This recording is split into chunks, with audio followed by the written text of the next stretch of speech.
বিসমিল্লাহির রহমানির রহিম। হে সমস্ত জগৎবাসী, আজ আমি শামীম আলী চিশতি আপনাদের কাছে যে আলোচনাটি নিয়ে হাজির হলাম সেটি হলো, দেখুন যে নবীদের দেখা যায়, নবীজির দিকে যদি লক্ষ্য করি, যে নবীজির 14 জন স্ত্রী ছিল, একজন বেশিও না কমও না, 14 জন স্ত্রী কেন ছিল? আচ্ছা, গেল এটা। এবার আসি যে এই বিশ্ব ব্রহ্মাণ্ড, যে আকাশের শেষ সীমানা এবং পাতালের শেষ সীমানা, এর বিতর্গত আমরা বলে থাকি 14 ভুবন, মানে 14টা স্তর বা 14টা ভুবন আমরা বলে থাকি। তাহলে এই 14 ভুবনে আমার মুর্শিদ মাওলানা, এটাও কিন্তু শুনে থাকি। তো আজকের মূল বিষয় হলো কি, যে আপনারা হেডলাইনে পেয়েছেন যে নবীজির 14টা স্ত্রীকে তিনি ভক্তি করেছিলেন। এটা যদি বলা হয় তাহলে অনেকের কেমন লেগে উঠবে। আসলে কিন্তু বিষয়টা এরকম নয়।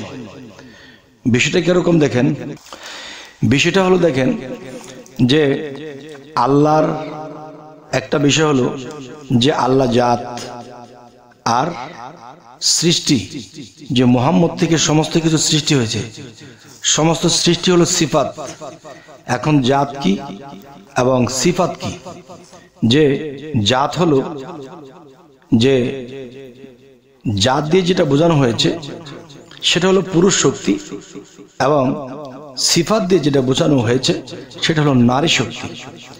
তাহলে সিফাত যদি নারী শক্তি হয়, তাহলে সেই নারী শক্তি কোথায় ছিল, কোথা থেকে এসেছে? সেই নারী শক্তি সেই আল্লাহর সাথেই মিশেছিল। সেখান থেকেই বলা হয় মোহাম্মদী নূর আলাদা হয়ে এসেছে। তাহলে মোহাম্মদ নিজে নারী শক্তির থেকেই উৎপত্তি। তো এখন যে কথাটি বলবো, যে এখানে যে বিষয়টি, যে হযরত মুহাম্মদ সাল্লাল্লাহু আলাইহি সাল্লামের, তিনি নারী শক্তি থেকে তার বডি সৃষ্টি হয়েছে, আগুন পানি বাতাস মাটি সৃষ্টি হয়েছে। কিন্তু সৃষ্টি আর জন্ম আলাদা বিষয়, তবে আগে সৃষ্টি পরে জন্ম।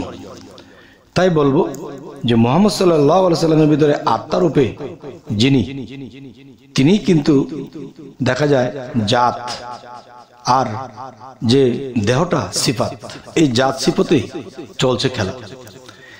তো এখন বিষয়টি হলো, হযরত মুহাম্মদ সাল্লাল্লাহু আলাইহি সাল্লাম যখন মেরাজে যাবেন, তখন 14টি স্তরে 14টি জায়গায় 14টি সেজদা করেছেন। দেখেন, এইদিকে ভুবনও 14টি, যে এই 14 ভুবনে আমার মুর্শিদ মাওলানা। তাহলে বোঝা গেল 14টি ভুবন, এবং সেখানে 14র একটা মিল আছে, আর এখানে 14 স্ত্রীর একটা মিল আছে। আচ্ছা, তাহলে তিনি যখন নিজে সৃষ্টি, এবং সৃষ্টি হয়ে সেই স্রষ্টাকে ভক্তি জানাতে হলে কি করতে হবে? সেই নারী শক্তি, সেই সিফাত শক্তিকে তার ভক্তি জানাতে হবে। আর সেই সিফাতের ভিতরে জাত লোকানো, জাতকে আল্লাহ নিজে। তাই আল্লাহ কি বলেছে? তোমরা যদি আমাকে দেখতে চাও, পেতে চাও, জানতে চাও, বুঝতে চাও, তাহলে তোমরা আমার সৃষ্টির দিকে লক্ষ্য করো।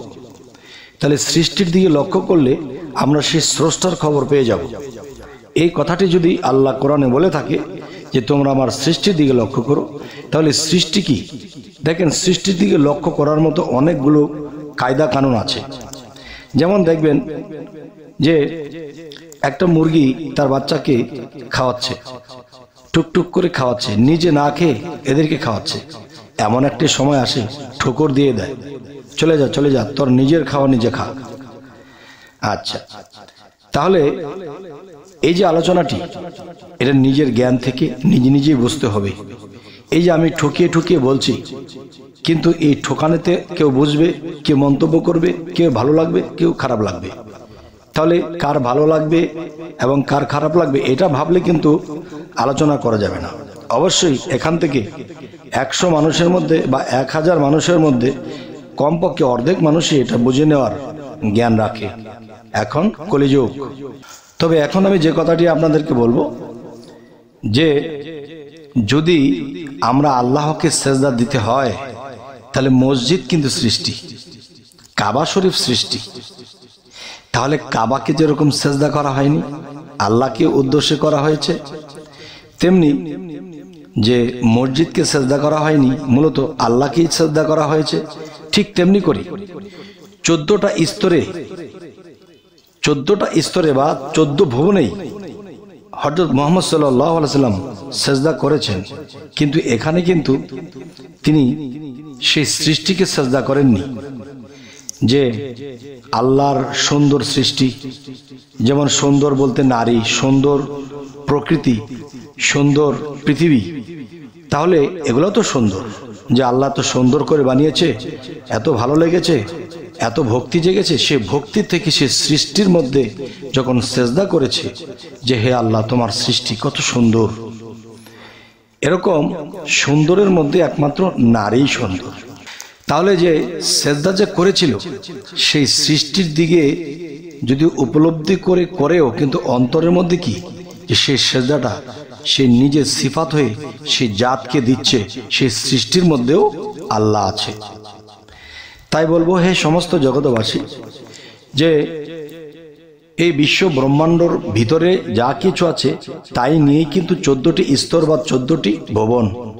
আর এই 14 ভুবনে আল্লাহ কোন রূপে দৌড়াচ্ছে, কোন রূপে খেলাচ্ছে, নবুয়াতির যুগে নবীর রূপে এবং পয়গম্বরের রূপে, এবং বেলায়েতের যুগে নবুয়াত খতম হয়ে গেছে, এখন মুর্শিদ রূপে। তাই একটি কথা বলা হয় যে এই 14 ভুবনে আমার মুর্শিদ মাওলানা। মূলত এই বিশ্বব্যাপী জুড়ে মুর্শিদ একজনই, কিন্তু একজন হলেও দেখা যায় কি যে 1 লক্ষ পুকুরের মধ্যে যেরকম 1 লক্ষ সূর্য দেখা যায়, তেমনি একজন মুর্শিদ তিনি লক্ষ কোটি হয়ে ছড়িয়ে আছে, যেখানে যা লাগে তাই দিচ্ছেন। তাই জ্ঞানীদের জন্য ইশারা স্বরূপ যে কথাগুলো বললাম, এই কথাগুলো কি আপনারা বুঝতে পেরেছেন কিনা? কারণ এর চেয়ে খোলামেলা, এর চেয়ে ভাঙ্গা বলাটা আমার পক্ষে সম্ভব হচ্ছে না, তবুও চেষ্টা করব আরো একটু ক্লিয়ার। দেখেন এই 14 ভুবনে যদি লক্ষ্য করি, 14 ভুবন কিন্তু আল্লাহর সৃষ্টি, আর এই সৃষ্টির মধ্যেই কিন্তু আল্লাহ লুকিয়ে আছে। যখন আল্লাহকে বলবো যে হে আল্লাহ আলহামদুলিল্লাহ এত সুন্দর তোমার সৃষ্টি, সুবহানাল্লাহ, তখন কিন্তু আল্লাহর প্রশংসা হলো। তখন সৃষ্টির দিকে দেখে আল্লাহকে প্রশংসা করেছি, তাহলে সৃষ্টি নিজেও প্রশংসিত হলো যে এত সুন্দর সৃষ্টি, এবং আল্লাহও প্রশংসিত হলো।